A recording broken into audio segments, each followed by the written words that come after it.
Foundation द्वारा आज की जो RTI समिट आयोजित की जा रही है उसके इस विशिष्ट सत्र में मंच पर विराजमान राज्य नहीं अपितु देश के लब्ध प्रतिष्ठित मीडिया के जो स्तंभ हैं उनके साथ आज मुझे मंच शेयर करने का, साझा करने का और इस उच्च स्तरीय अकादमिक विमर्श का प्रतिभागी बनने का जो सौभाग्य मिला है उसके लिए सर्वप्रथम मैं जो आयोजक हैं उनको धन्यवाद देता हूँ और उम्मीद करता हूँ कि आप सभी जो विद्वजन यहाँ बैठे हैं उनके सम्मुख मेरा जो कुछ छोटा मोटा अनुभवजन्य चीज़ें मैं कहूँगा वो कोई बहुत शायद आपके उपयोगी ना हो, लेकिन जैसा कि मैम ने कहा एक अलग पर्सपेक्टिव से जरूर मैं कह सकता हूँ। अकादमिक तौर पे यदि आप मूल्यांकन करेंगे तो मेरे पास ऐसा कुछ नहीं है कि मैं मीडिया के लोगों को ज्ञान दे सकूं या लॉ के विधि के जो आप विद्यार्थी यहाँ बैठे हैं उनको मैं बहुत कुछ कह सकूं, उनको जानकारी दे सकूं।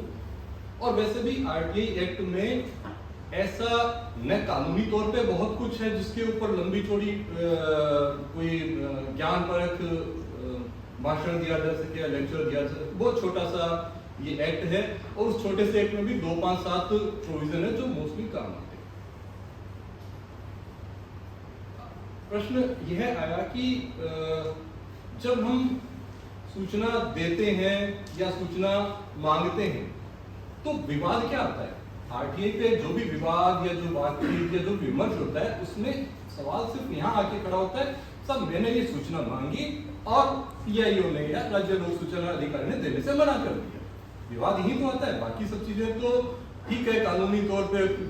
प्रावधान है, परंतु है, आखिर में जो भी प्रक्रिया होती है कानून की वो है, अपीलों के प्रावधान है। लेकिन सारा झगड़ा वहीं पे आता है कि एक एप्लीकेंट सूचना मांगता है और PIO उसको देने से मना कर देता है।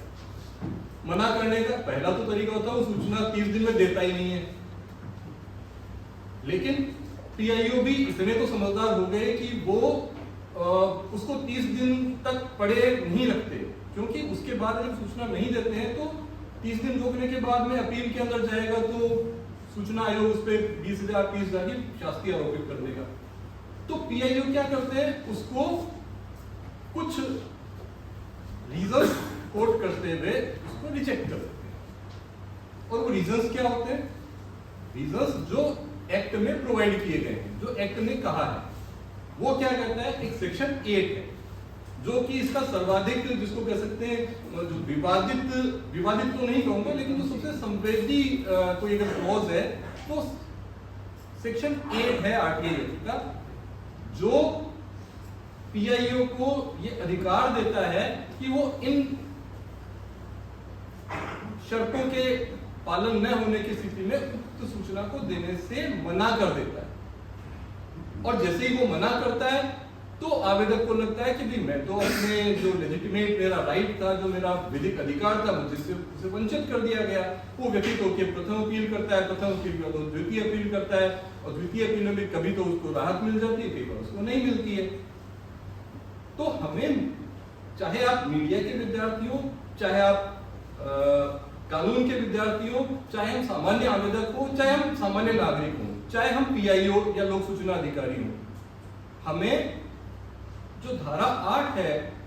सूचना का अधिकार अधिनियम की, उसके बारे में थोड़ी सी बेसिक अंडरस्टैंडिंग बहुत साफ से रख लेनी चाहिए कि PIO किन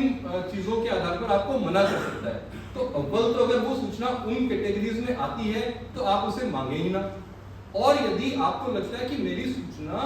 इन सेक्शन 8 में जो वर्णित प्रोविजंस हैं उसकी नहीं है, लेकिन PIO इसकी आड़ लेकर मना कर सकता है, तो आप अपने RTI एप्लीकेशन को इस प्रकार से ड्राफ्ट करें कि उसके अंदर स्पष्ट तौर पर आप ये उसको जाहिर करा दें कि भाई मेरा जो सूचना चाहिए जा रही है वो किसी भी प्रकार से सेक्शन 8 वाली में से नहीं है। हो सकता है फिर भी PIO डिनाई कर दे, लेकिन आप जब अपील में जाएंगे तो आपके पास बहुत सुदृढ़ आधार होगा। राज्य सूचना आयोग में या इवन हाई कोर्ट में कभी आप जाना पड़े तो आपके पास आधार होता है कि मैं स्पष्टता मैंने ये कहा है कि ये सेक्शन 8 वाली सूचना नहीं है और ये मुझे दे बनती है, मुझे देनी चाहिए। तो इस सेक्शन 8 में मोटी मोटे तौर पे क्या चीजें हैं जिनको हमें देने से वर्जित किया गया है। एक और बेसिक बात शुरू में ही कहना चाहूंगा कि सूचना का अधिकार जो अधिनियम है, इसमें सूचना देना सामान्य नियम है। पीआईओ के लिए उसको मैंडेट चाहिए कि आपको सूचना देनी है, सामान्यतः सूचना देने से रोकना अपवादिक नियम है। पीआईओ का काम, लोक सूचना अधिकारी का काम सूचना नहीं देना नहीं है, सूचना देना उसका कार्य है। अपवादिक मामलों में जो सेक्शन 8 में वर्णित है उनमें सूचना देने से मनाही करना एक अपवादिक नियम। ये बात पीआईओ को भी समझनी चाहिए और एक नागरिक के रूप में, एक विद्यार्थी के रूप में या एक्टिविस्ट के रूप में या मीडिया पर्सन के रूप में हमें भी पता होनी चाहिए क्या क्या वर्जनीय है। मोटे तौर पे आप जानते हैं, फिर भी एक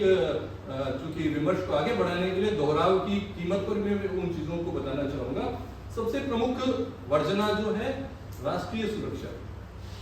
राष्ट्रहित या राष्ट्र की सुरक्षा, राष्ट्र की सोवरेनिटी, संप्रभुता, अखंडता, एकता, इस पे किसी भी कीमत पर कोई समझौता नहीं हो सकता।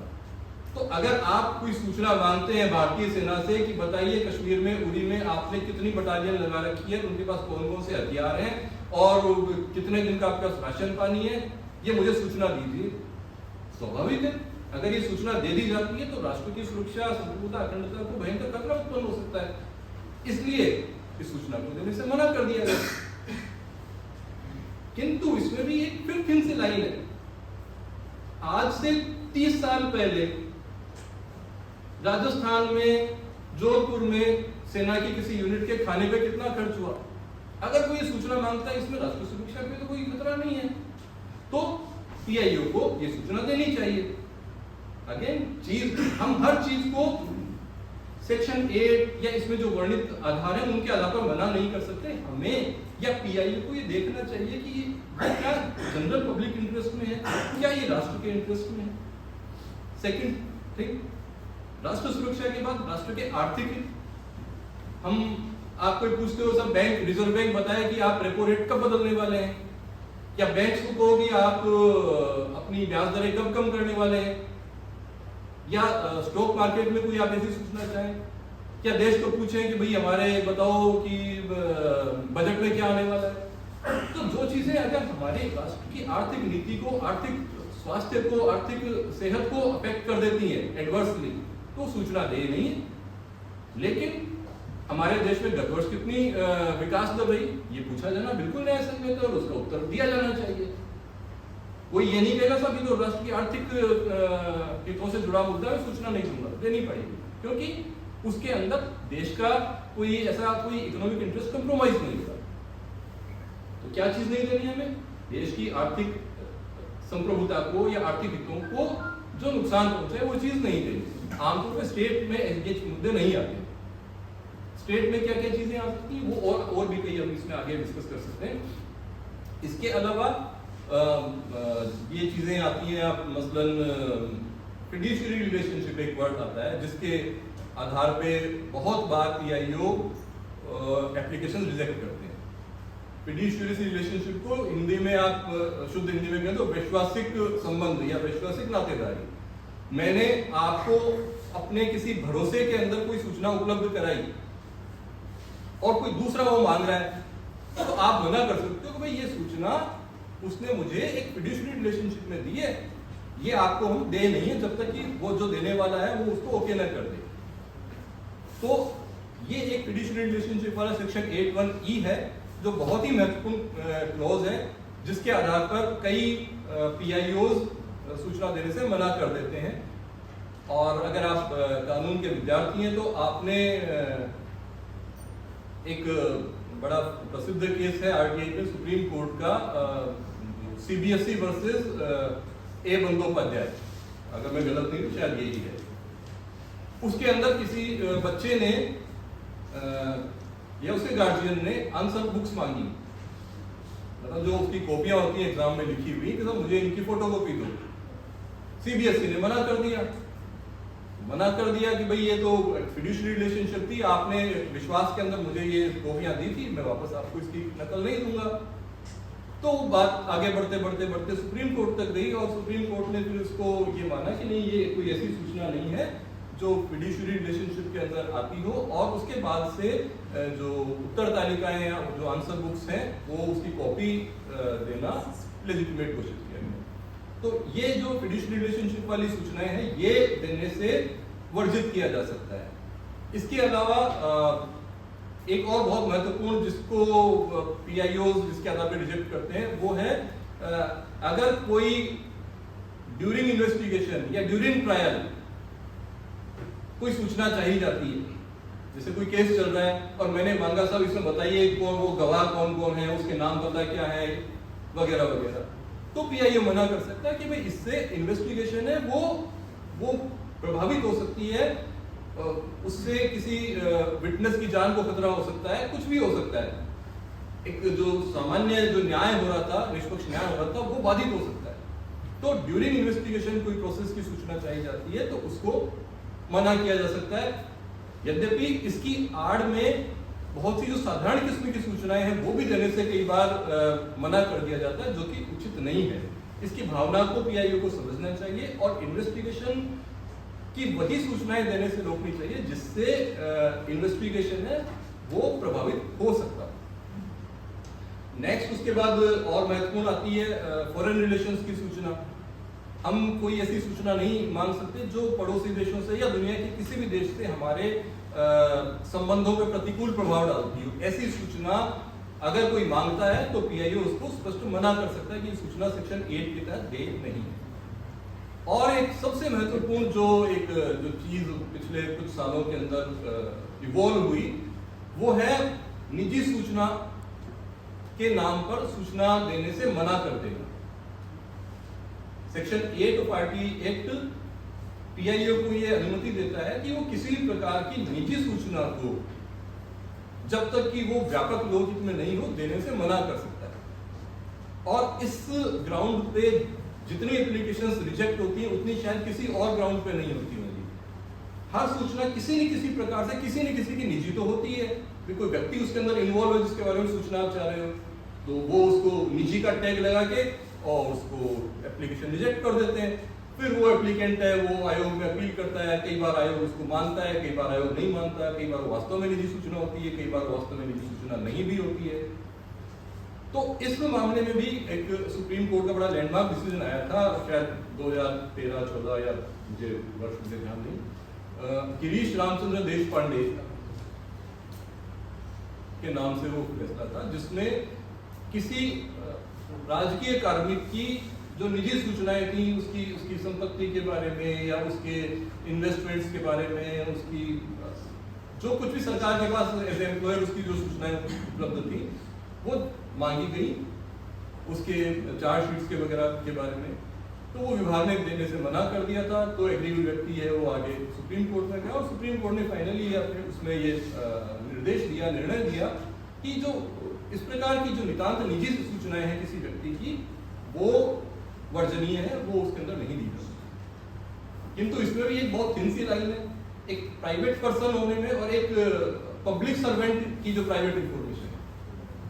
इसके अंदर ही बहुत एक बड़ी सूक्ष्म सी रेखा है। यदि मैं किसी राजकीय पद पर नहीं हूं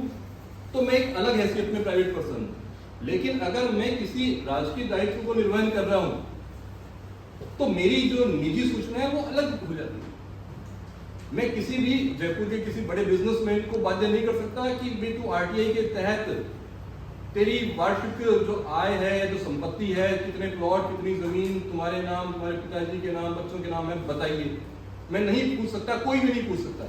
लेकिन आप में से कोई भी मुझसे मेरी संपत्ति अगर सरकार से पूछता है तो सरकार को बतानी होगी। बतानी क्या होगी? प्रोएक्टिव होके सरकार तो उसको वेबसाइट पे डालते हैं, मेरे पास क्या जमीन है, क्या प्लॉट है, क्या मकान है। आप में से कोई भी DOP की साइट पे जाइए, मेरा नाम उसके अंदर डालिए, मेरे जो भी कुछ है उत्तराधिकारी संपत्ति है, मेरी सेल्फ फंड है, मेरी पत्नी के नाम है, बच्चे के नाम है, जो भी मेरे पास कुछ है वो सारी पब्लिक डोमेन में है। और अगर पब्लिक डोमेन में नहीं है और आप सरकार से DOP से मांगते हो तो DOP आपको उसकी बिल्कुल प्रति देगी, क्योंकि एक पब्लिक सर्वेंट की निजी सूचना और एक कॉमन मैन जो पब्लिक सर्वेंट नहीं है उसकी निजी सूचना में भी अंतर है। तो मेरे बारे में, मतलब किसी पब्लिक सर्वेंट के बारे में अगर कोई बहुत ही ऐसी सूचना नहीं है तो वो सामान्यतः दी जा सकती है। लेकिन किसी प्राइवेट पर्सन के बारे में अगर आप सरकार से पूछोगे कि साहब बताओ ये यहाँ ये फला होटल वाला है, इसके पास कितने प्लॉट है, तो वो कोई भी नहीं बताएगा, उसके अंदर वर्जन नहीं है। तो ये कुछ बिंदु थे जहां हमें लगता है कि पीआईओ को, जो लोक सूचना अधिकारी है, उसको और सूचना चाहने वाले को, दोनों को इन चीजों को समझना चाहिए और इस सेक्शन 8 की आवश्यकता क्यों पड़ी, इसके पीछे जो स्पिरिट क्या है, भावना क्या है, मंतव्य क्या है, उसको समझना चाहिए। और कानून तो यहां तक कहता है कि इन सब के होते हुए भी अगर पीआईओ को लगता है कि कोई सूचना व्यापक लोकहित में है जो इन सबको ओवरराइड कर रही है, मतलब जनहित है वो, अगर आपकी निजता को ओवरराइड कर रहा है, अगर जनहित में किसी आदमी के बारे में उसकी निजी सूचना बताया जाना ज्यादा जरूरी है, तो वो सूचनाएं बताई जा सकती है, भले ही से उसके अंदर आपके सेक्शन 8 के अंदर उसको वर्जित किया हो। तो अंततः बात कहां आती है? जनहित के ऊपर, व्यापक जनहित के ऊपर। अगर हम उस जनहित को समझ लें, उस जनहित की परिभाषा को समझ लें, जनहित की कहीं कोई परिभाषा नहीं लिखी हुई है, ये हर व्यक्ति को, हर संवेदनशील व्यक्ति को जाननी होती है, समझनी होती है कि जनहित आखिर क्या है। अगर आप पीआईओ के रूप में अंतरात्मा पे हाथ रख के सोचते हो कि क्या जो सूचना उसे चाहिए गई है वो वास्तव में जनहित में है, भले ही उसके अंदर सेक्शन 8 के अंदर जो भी लिखा हुआ है, तो आपको सूचना आपको देनी चाहिए और यही कानून का मंतव्य भी है। और इसी सेक्शन 8 की जो वर्जित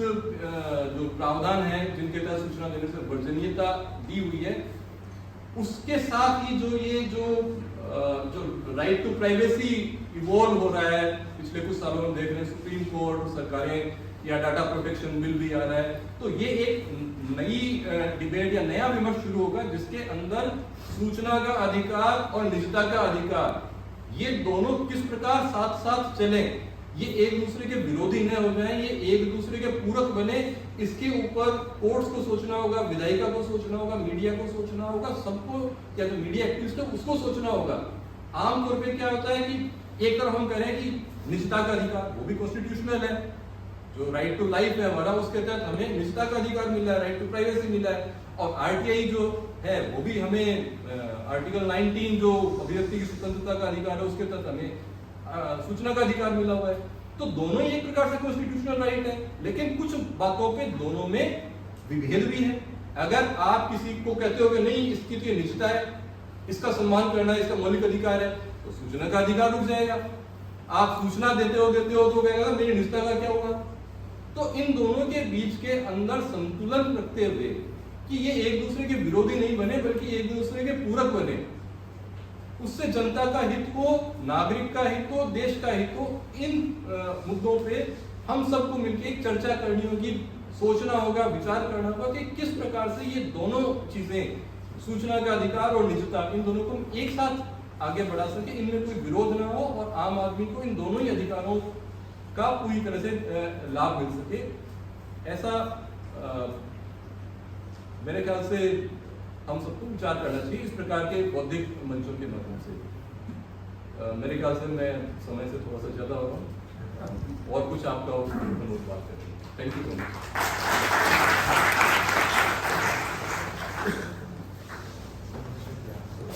बहुत शुक्रिया सर, आपने बहुत ही